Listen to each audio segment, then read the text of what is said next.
नमस्कार बंधुरा केमन आছেন সবাই आशा करी सकलेই खूब भालो आছেন। मितास किचेने आबार एक मिनी ब्लगे आपनादेर सकलके स्वागत जानाई।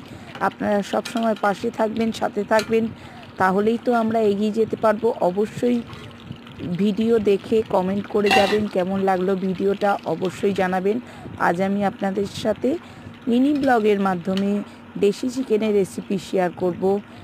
आमी किभाबे तैरी करेछि सेटाई किन्तु देखाबो, कारण चिकेन सकलेर घरेई हये थाके, एकई पद्धतिते हये थाके। आमी किभाबे तैरी करछि सेटाई किन्तु बोलछि। देशी चिकेनटाके बाजार थेके आनार पर खूब भालो करे धुए निते लागबे, सेटा सकलेर बाड़ीतेई हये थाके, आमिओ ताई करेछि।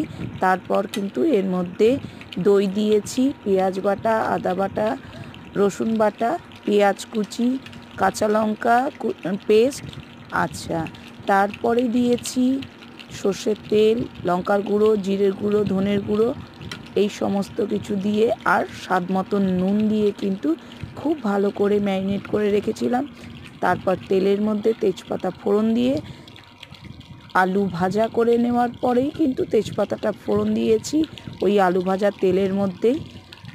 আলু সব সময় ভেজে দেবেন মাংসের মধ্যে, তাহলে কিন্তু তার টেস্ট অনেকটাই বেশি হয়ে যায়। তারপর কিন্তু খুব সুন্দর কষিয়ে কষিয়ে অনেক সময় ধরে তৈরি করে নিচ্ছি। কেমন হয়েছে অবশ্যই